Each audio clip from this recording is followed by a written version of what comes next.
നമസ്കാരം. Kalyan silks avant-garde powered by Josco ജ്വല്ലേഴ്സിൻ്റെ ഈ എപ്പിസോഡിലേക്ക് എല്ലാവർക്കും സ്വാഗതം.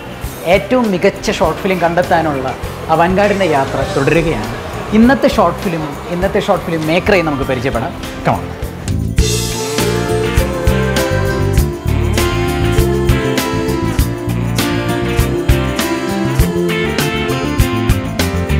ഈ എപ്പിസോഡിലെ ജൂറി പാനലിനെ നമുക്ക് പരിചയപ്പെടാം.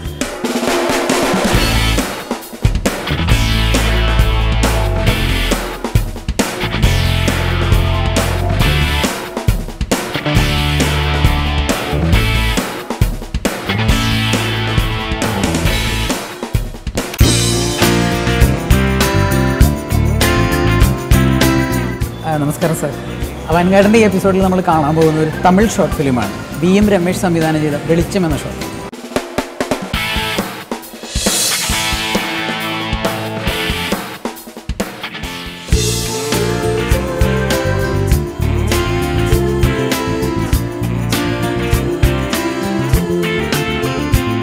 So you made this film 10 years back? Yes, 2001. What do you think of the film when you look at it right now? I'm so happy, sir. இந்த கேமரான் இப்போ மலையாளத்தில் 3 படம் பண்ணிட்டாரு. யாரு? Vijay உலகநாத், மாடம்பி, Okay. நீலத்தாமரா, and recently Lucky Star. You shot this in film? Yes, sir. It's a project, institute project. Which institute? Adayar, the film institute. So this is your final project as a student? Yes, sir. Yes. Okay. ഞങ്ങളെല്ലാവരും രമേശ് സാറിൻ്റെ വെളിച്ചം എന്ന ഈ short film കാണാൻ പോവുകയാണ്. പ്രേക്ഷകരും റെഡിയായി.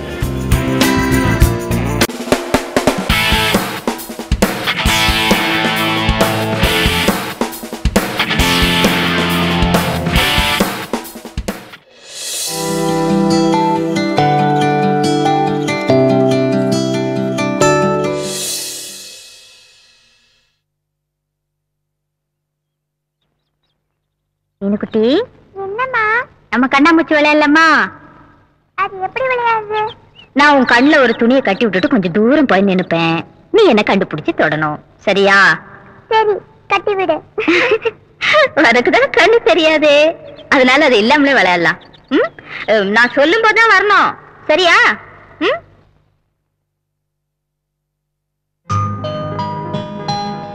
வா வா வா வா வா, நான் இங்க இருக்கேன். இங்க வா,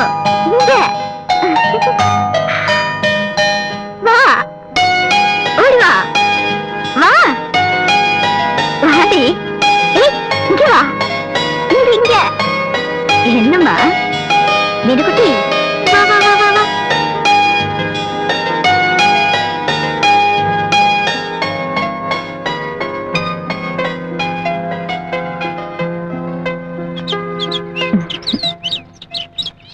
என்னம்மா?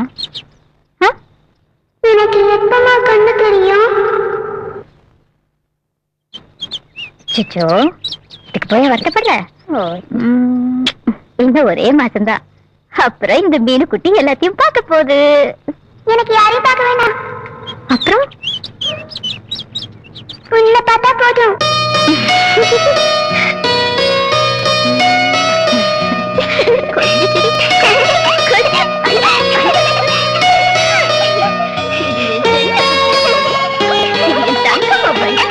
பூர்ணி, போயிட்டு வரேன். பூர்ணி, போயிட்டு வரேன். என்ன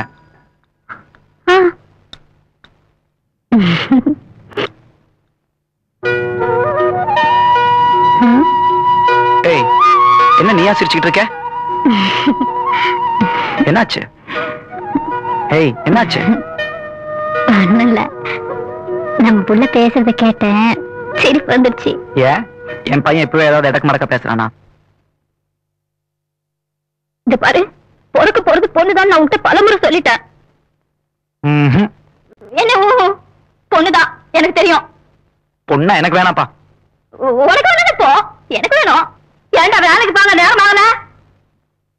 போறாத்தா, இன்னும் ஒரு மாசத்துல தெரிஞ்சிருமில்ல, அப்ப பாப்போம். பாரு பாரு, கண்டிப்பா எனக்கு பொண்ணுதான் பிறக்க போறா. கண்டிப்பா கிடையாது. பையன் பிறந்தா கருப்புரா எனக்கு கடா வெட்டுறதா வேண்டி இருக்கேன். கண்டிப்பா பையன்தான். வராத்தா? வரேன்.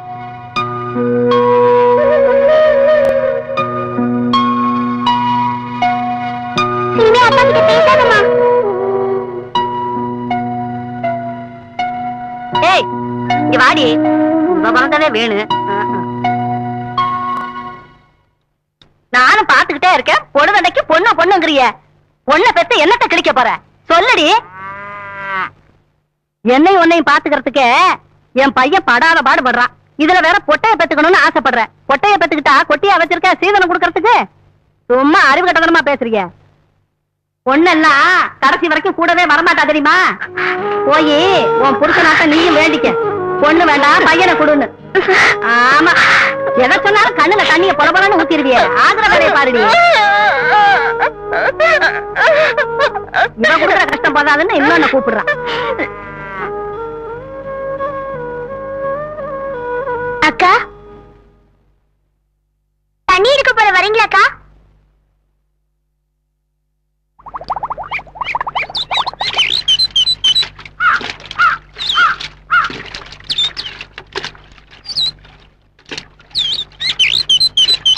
பொண்ணு வேண்டாம் சொல்றதுக்கு இவ யாரு? யாருக்கா? யாரு? அந்த கேள்விதான். என் குழந்தை எப்படி வளர்க்கறதுன்னு எனக்கு தெரியும். இது என்ன வேண்டாம் சொல்றது? வந்த கோவத்துக்கு அப்படியே கழுத்து திருவி இல்லாம ஆயிடுச்சு. இப்பவே இந்த கிழவி இப்படி பேசுதே. நாளைக்கு நான் எங்கேயாவது போறப்ப இதை நம்பி புளிய கொடுத்துட்டு போனா என்ன பண்ணும்? ஆத்தா வேண்டாத்தா, நான் உங்ககிட்ட கொடுத்துட்டு போறேன். நீ குழந்தை பாத்துக்கோ. என்கிட்ட வேணாக்கா, அமுதாட்ட கொடுத்துருங்க. அவன் நல்லா பாத்துக்குவா. ஏன் உனக்கு என்ன வந்தது? என்னால பாத்துக்க முடியாதுக்கா. அதான் ஏன்னு கேக்குறேன். எங்க அம்மாவுக்கும் இன்னும் கொஞ்ச நாள்ல தம்பி பாப்பா பிறக்க போகுது. நான் தானே பாத்துக்கணும். ஓஹோ, அதனால நீங்க என் குழந்தைய பாத்துக்க மாட்டீங்களா? சரி. அதுக்கு என்னக்கா, நான் ஒருத்தி என் குழந்தைய நானே பாத்துக்கிறேன். என்னக்கா? ஒண்ணு பேசாத. நீ ஒரு பெரிய மனுஷன். உங்ககிட்ட சொன்ன பாரு, என்ன சொல்லணும்?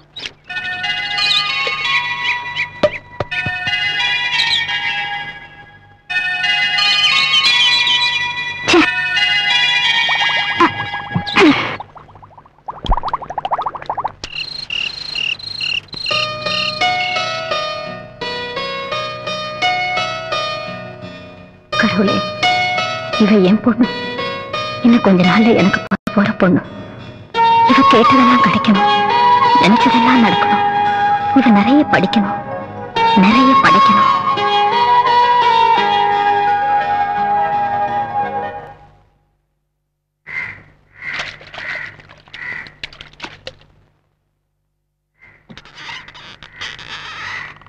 அக்கா, செல்வி எங்கக்கா? பின்னாடி இருந்தா பாரு.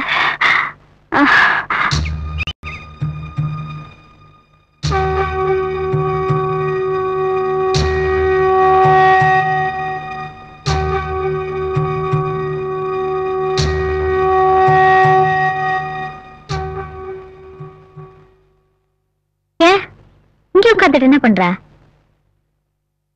என்னாச்சடி, ஏன் அழுத? என்ன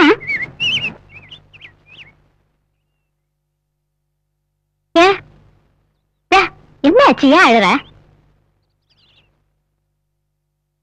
என்ன இது? என்னடி இது? தங்கச்சி பாப்பா.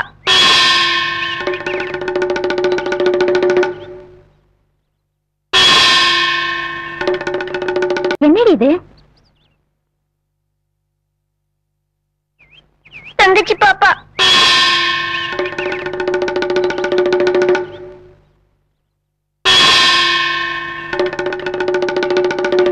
தங்கச்சி பாப்பாவா? என்னடி சொல்ற?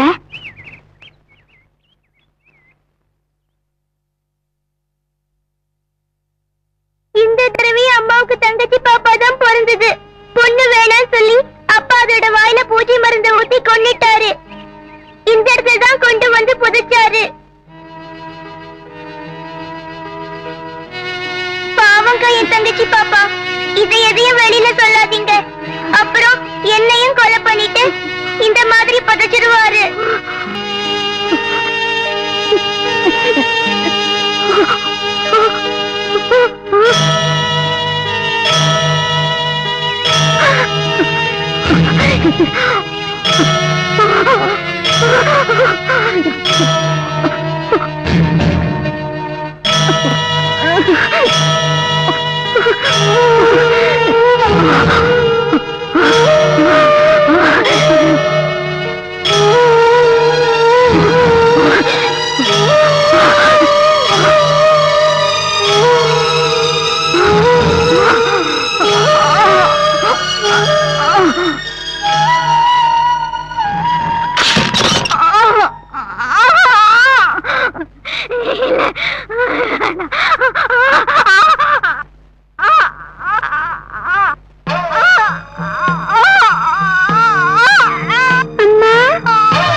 சொல்லிக்கிட்டே இருந்தா அவ சொன்னபடி பொட்டையாவே பிறந்துருச்சு. அவன் எழுதுனது அதை யாரால மாத்த முடியும்? உனக்கு பைத்தியம்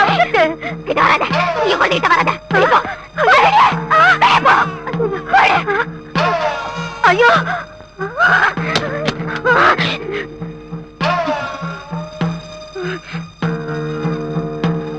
சத்தி சத்தி வண்டியை நிறுத்துறா.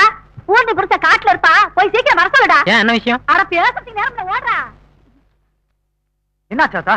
பொட்ட புள்ள வளர்ந்துருக்குன்னு தேன் எடுத்து வைக்க போன கண்ணு. அவன் என்ன வெளியே தள்ளி கதவை சாத்திட்டு உள்ள ஒரே ஆர்ப்பாட்டம் பண்றான். என்னன்னு பாரு கண்ணு. பூர்ணி, பூர்ணி, கதவு திறமா. பூர்ணி, அத்தா, பூர்ணி, கதவு திறமா. பூர்ணி, பூர்ணி, கதவு திறமா. பூர்ணி, கதவு திறமா. பூர்ணி, கதவு திறமா. பூர்ணி, கதவு திறமா. பூர்ணி, கதவு திறமா. நீ ஏதாவது திட்டியா? நான் ஒண்ணுமே சொல்லலப்பா. வாயை வச்சு சும்மாவே இருக்க மாட்டேன்.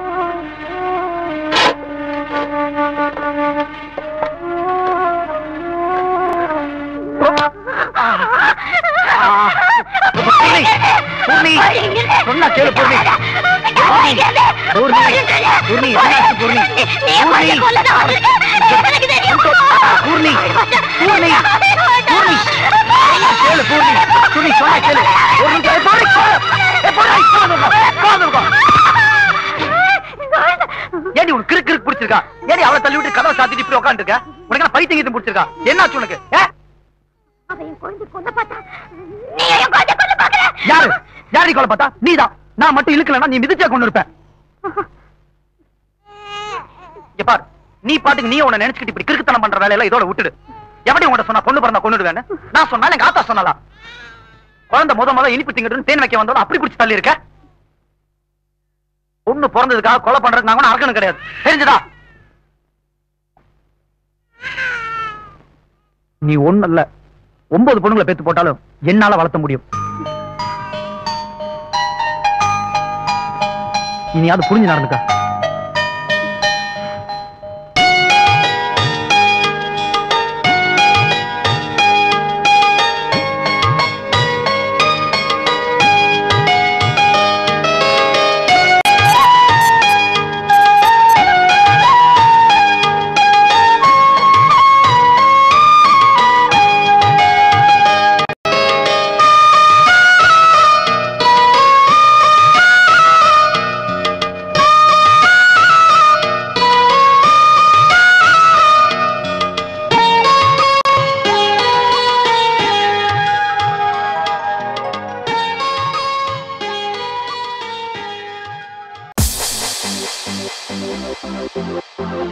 നമ്മളെല്ലാവരും രമേശ് സാറിൻ്റെ വെളിച്ചം എന്ന ഷോർട്ട് ഫിലിം കണ്ടുവന്നിരിക്കുകയാണ്. ഇനി നമുക്കതിൻ്റെ ഡീറ്റെയിൽ റിവ്യൂ അറിയാം.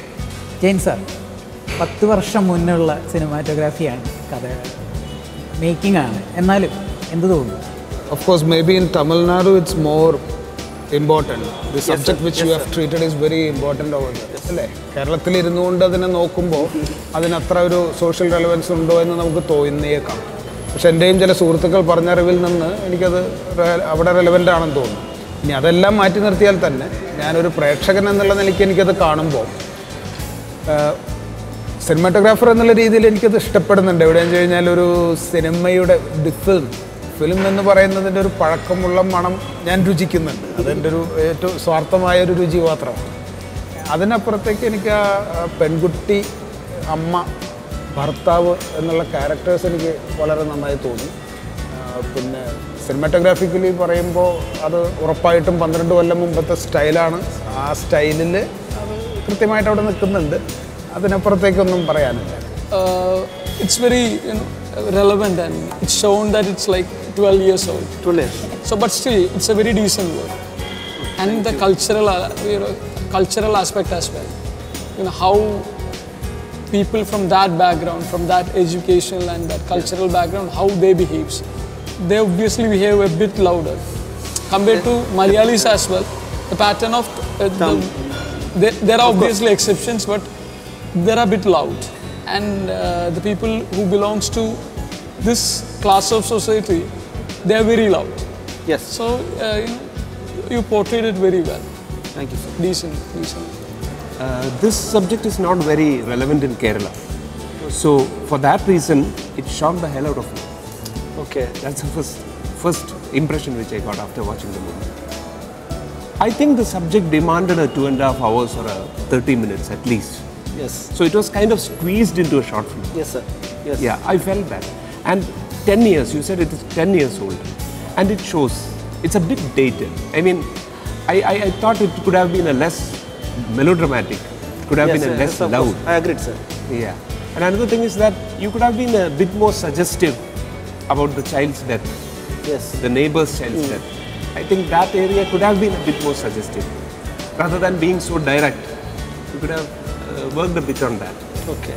Other than that, what I felt was that the performance, I don't know if I should be saying this, there too, I think in 10 years, a lot of changes have happened Definitely. in whole of India. So that didn't really come across. The performances didn't really come across as very fresh. Okay. I mean, the screenplay route, the technical side, the narrative structure, everything has changed. Yes. And the 10 years shows. But yet again, this is definitely a relevant subject which has to be said. അപ്പോൾ ഈ മെത്തേഡ്സിനെ കുറിച്ച് പറഞ്ഞപ്പോൾ ഈ വായിൽ നെല്ലിടുന്നതൊക്കെ ആയിട്ടുള്ള ചില സിനിമകളുണ്ട്. അപ്പം അതൊക്കെ നമുക്ക് ഭയങ്കര വിഷമം തോന്നുന്ന സിനിമകളാണ്.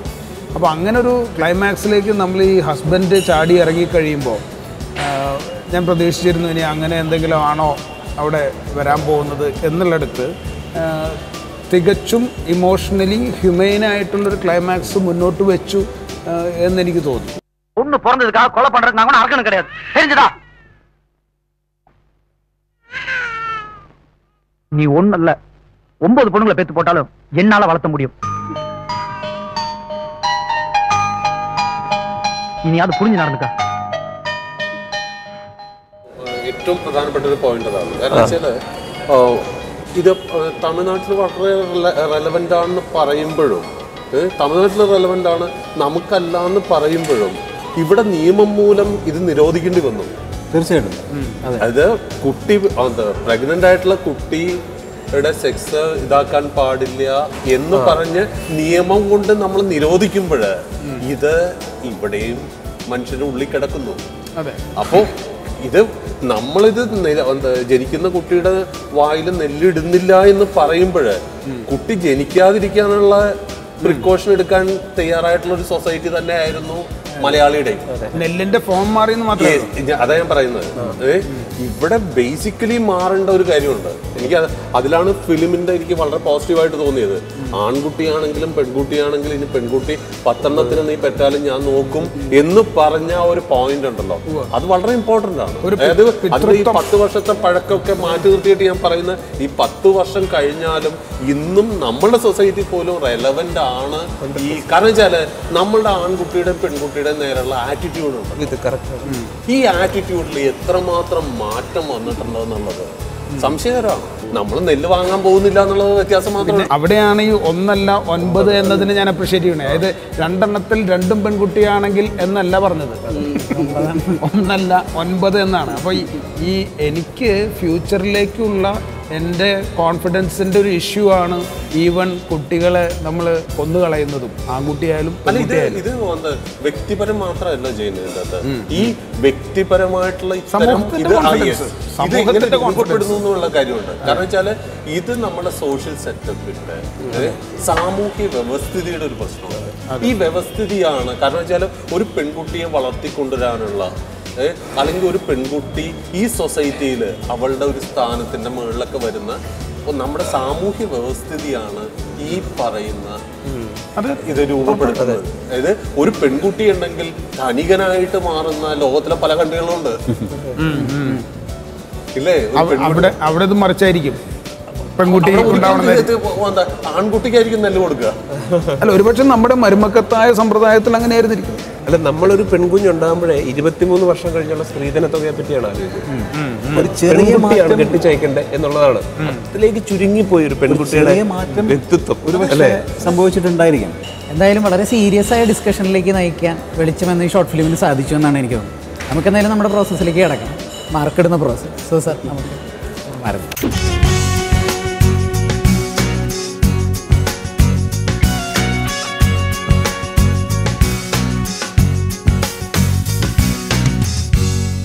രമേശ്, നമ്മൾ ഈ ഫിലിമിനെ നമ്മൾ നോക്കിക്കാണുന്നത് ഇപ്പോൾ 12 വർഷം മുൻപ് നിങ്ങൾ എടുത്തോ എന്നുള്ളതല്ല. നമ്മൾ ഈ പ്ലാറ്റ്ഫോമിൽ നിന്നിട്ട് ഈ കാലത്ത് നിന്നിട്ട് തന്നെയാണ് നോക്കിക്കാണുന്നത്. ഓക്കെ, അങ്ങനെ മാത്രമേ നമുക്ക് ഒരു കോമ്പറ്റീഷനിൽ വരുന്ന ഫിലിമിനെ നമുക്ക് കാണാൻ പറ്റുള്ളൂ. കാരണം അത്ര വർഷം മുൻപ് എടുത്തോ എന്നുള്ളത്. പക്ഷെ അത്ര വർഷം മുൻപും എടുക്കുമ്പോൾ ആ സബ്ജക്റ്റിന്റെ വാല്യൂ അത് ഞാൻ തന്നെ ഇവിടെ എടുത്ത് പറഞ്ഞൊരു കാര്യമാണ്. ഒരു തരത്തിൽ അല്ലെങ്കിൽ മറ്റൊരു തരത്തിൽ ഈ ഒരു ഇഷ്യൂ നമ്മുടെ സൊസൈറ്റിയിലൊക്കെ ഇന്നും നിലനിൽക്കുന്നുണ്ട്. സോ ആ സബ്ജക്റ്റിന്റെ വാല്യൂ മനസ്സിലാക്കിയിട്ട് നമ്മൾ 6 മാർക്സ് ആണ് ആ സബ്ജക്റ്റിന് നമ്മൾ കൊടുക്കുന്നത്. ദെൻ ഫോട്ടോഗ്രാഫി ഇപ്പോഴത്തെ മോഡേൺ ഇതിലല്ലെങ്കിൽ പോലും അത് ആ സബ്ജക്റ്റ് ക്യാരി ചെയ്യുന്നു എന്നുള്ളത് തന്നെ ഇതിൽ അതിന് 6 മാർക്സ് തന്നെയാണ് കൊടുക്കുന്നത്. ദെൻ എഡിറ്റും പിന്നെ അതിൻ്റെ അകത്ത് പെർഫോമൻസിന് 6 മാർക്സ് തന്നെയാണ്. പിന്നെ സൗണ്ടിന്റെ കാര്യത്തിൽ നിങ്ങൾ പറഞ്ഞു തമിഴ്നാട് അവാർഡ് കിട്ടിയതാണെങ്കിലും നമ്മളുടെ ഒരു ഇതിൻ്റെ അകത്ത് അത്തരം ഒരു മ്യൂസിക്, അതുകൊണ്ട് ഞാൻ പറഞ്ഞത് കാലം ഒരു 12 വർഷത്തെ ഒരു മാറ്റമായിരിക്കാം. കാരണം നമ്മൾ ഇന്ന് അതിൽ നിന്ന് നോക്കുമ്പോൾ അതിനെ ഒരു കാരണം വെച്ചാൽ നമ്മൾ മ്യൂസിക് എങ്ങനെ ഉപയോഗിച്ചു എന്നുള്ളതല്ല നമ്മൾ ഷോർട്ട് ഫിലിമിൽ നമ്മൾ നോക്കുന്നത്, പകരം സൗണ്ട് എങ്ങനെ ഡിസൈൻ ചെയ്തിരിക്കുന്നു എന്നുള്ളതാണ്. അപ്പോൾ സൗണ്ടിൻ്റെ ഇത് കുറേയും കൂടി ആവാമായിരുന്നു, പ്രത്യേകിച്ച് അത്തരം ഒരു പശ്ചാത്തലത്തിൽ ഉപയോഗിക്കാൻ പറ്റുന്ന നാച്ചുറൽ സൗണ്ട്സ് കുറേയും കൂടി എഫക്റ്റീവായിട്ട് ഉപയോഗിക്കാമായിരുന്നു എന്നുള്ളതിൽ അങ്ങനെ ഒരു അഭിപ്രായം പൊതുവെ ജഡ്ജിങ് ഇതിനുണ്ട്. അങ്ങനെ 5 മാർക്സേ അതിന് ഇതാക്കിയിട്ടുള്ളൂ. ടോട്ടലി 29 മാർക്സ് ആണ് ടെക്നിക്കൽ ആ ഒരു സെക്ഷൻ മുഴുവൻ. ഡയറക്ഷനിൽ ഈ ഇത്രയും കാലം കഴിഞ്ഞിട്ടും ഇരുന്ന് ഞങ്ങളെ കൊണ്ട് കാണിച്ചത് കൊണ്ടിട്ട് 35 മാർക്സ് ഔട്ട് ഓഫ് 50, അങ്ങനെ 64 മാർക്സ് ആണ് ഔട്ട് ഓഫ് 100 നമ്മൾ കണക്കാക്കുന്നത്.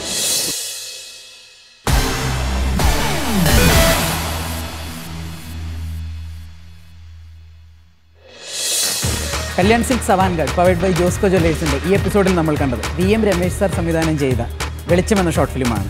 ജഡ്ജസ് കൊടുത്തിരിക്കുന്ന മാർക്ക് 64 ഔട്ട് ഓഫ് 100. ഇനി നിങ്ങൾ പ്രേക്ഷകർ ഔട്ട് ഓഫ് 10 രമേശ് സാറിന് മാർക്കിടേണ്ട സമയമാണ്. അതിനായി ഞങ്ങളുടെ email ID, website, Facebook page ഇതിലൂടെ നിങ്ങളുടെ മാർക്ക് ഞങ്ങളെ അറിയിക്കുക. അടുത്ത എപ്പിസോഡിൽ വീണ്ടും കാണാം. ബൈ, ടാറ്റ.